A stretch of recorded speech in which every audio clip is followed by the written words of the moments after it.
দর্শক, আমরা মানিক মিয়া এভিনিউ থেকে আপনাদের সাথে আবার যুক্ত হয়েছি বেলা ৩টা বাজে। নতুন রাজনৈতিক দল যে জাতীয় নাগরিক পার্টি, সেটির যে আত্মপ্রকাশের অনুষ্ঠান, সেটির সর্বশেষ জানাতে আমরা দেখছি যে মঞ্চের প্রস্তুত যে আয়োজনের প্রস্তুতি সম্পূর্ণ শেষ। বেলা ৩টা বাজে শুরু হওয়ার কথা। এখনো যারা আমন্ত্রিত অতিথি, তাদের অধিকাংশ অতিথিরাই এখনো এসে পৌঁছাননি। তবে নেতাকর্মী যারা আছেন তারা কিন্তু বাস যোগে বিভিন্ন জেলা থেকে ইতিমধ্যে এসে এই যে আজকের আয়োজন, সেই আয়োজনের মাঠে এসে উপস্থিত হয়েছেন। আমরা যদি এই পাশটাতে একটু দেখাই, তাহলে আমরা দেখছি যে আহ,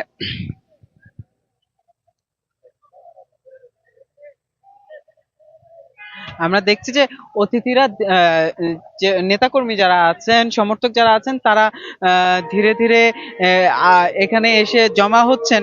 অনুষ্ঠান বেলা ৩টা বাজে শুরু হওয়ার কথা। আহ, আমরা এখানে দেখছি যে শাহবাগ থানার ব্যানারে কিছু নেতাকর্মীরা এসে এখানে যুক্ত হয়েছেন। তারা এখানে এসে উপস্থিত হয়েছেন।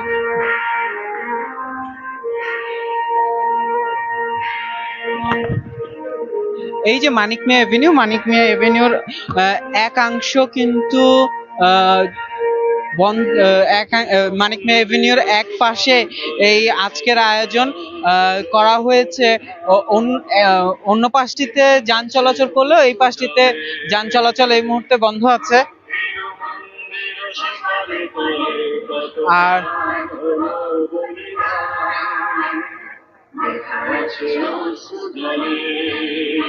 এই পাশে এখন এই মুহূর্তে যান চলাচল বন্ধ আছে। আজকের এই অনুষ্ঠানে যে নতুন দল, যেটি জাতীয় নাগরিক পার্টি, সেই নতুন দলের পক্ষ থেকে বলা হয়েছিল ১ থেকে ৩ লাখ মানুষের উপস্থিতি এখানে হবে। কিছুক্ষণ আগে আমরা দেখেছি যে বৈষম্য বিরোধী ছাত্র আন্দোলনের অন্যতম সমন্বয়ক এবং যে নতুন দলটি ঘোষণা হচ্ছে, সেই দলের মুখ্য সংগঠক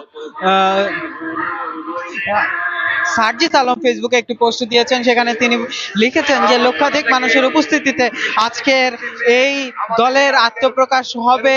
ঠিক আমরা সকলে তাদেরকে সাদরে, যদি সত্যি লক্ষাধিক মানুষের উপস্থিতিতে এই উপস্থিতি এখানে হয়, জনসমাগম এখানে হয়, তাহলে এটি কিন্তু একটি ইতিহাস হবে।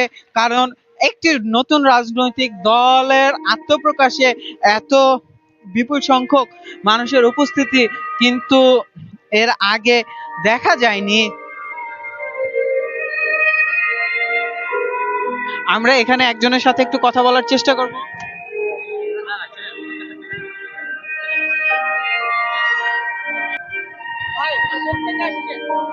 লালমনিরহাট থেকে আসছি, ১৫-২০ জন আসছি। নতুন রাজনৈতিক দল প্রকাশ পাচ্ছে, এই আনন্দে আসছি।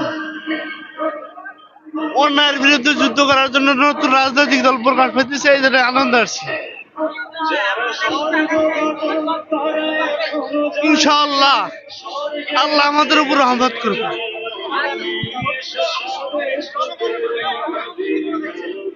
জনগণ আনন্দে উল্লাসে আনন্দ আছে এখন।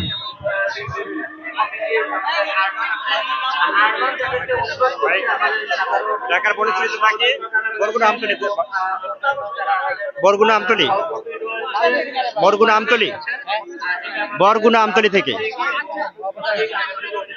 আমরা কতজন নির্দিষ্ট করে বলতে পারবো না। কালকে থেকে অনেকে রওনা দিয়েছেন, আজকে এখনো সবাই পৌঁছায়নি, অনেকে পৌঁছাইছেন। আচ্ছা, এখানে আমরা নতুন এক বাংলাদেশ বিনির্মাণের জন্য আসছি। নতুন এই জাতীয় নাগরিক পার্টিতে সবাই যুক্ত আছেন। বৈষম্য বিরোধী আন্দোলনের সাথে যারা জড়িত ছিলেন তাদেরকে নিয়ে আমরা এখানে আসছি। এমন একটা বাংলাদেশ চাই যে বাংলাদেশে সবাই স্বাধীনভাবে কথা বলতে পারবে, আমাদের দেশের অর্থনৈতিক মুক্তি পাবে, ফ্যাসিবাদী বিলুপ্ত হবে। এরপরে নতুন এক বাংলাদেশের উদ্বুদ্ধ হবে, এই আশাই করি। আর সর্বশেষ জুলাই আন্দোলনে যারা নিহত হয়েছেন তাদের পরিবারের আত্মার মাগফিরাত কামনা করি। বিশেষ করে যারা এখনো আহত নিহত আছেন আর ডক্টর ইউনূস সরকারের কাছে এখন এই অনুষ্ঠান উপলক্ষে আমরা দাবি করব যেন উনি এইসব পরিবারের প্রতি একটু সচেষ্ট হন আর্থিকভাবে। ধন্যবাদ। আমরা কথা বলছিলাম এখানে আগতদের একজনের সাথে, তারা জানাচ্ছিলেন তাদের এই নতুন দল নিয়ে তাদের চিন্তা ভাবনা কি, তাদের আশা আকাঙ্ক্ষা কি, তারা আমাদের জানাচ্ছিলেন। কিছুক্ষণের মধ্যে এই অনুষ্ঠান শুরু হবে, আমরা আপনাদের সাথে আবার যুক্ত হব এই অনুষ্ঠানের সর্বশেষ নিয়ে। আমাদের সাথে থাকার জন্য ধন্যবাদ।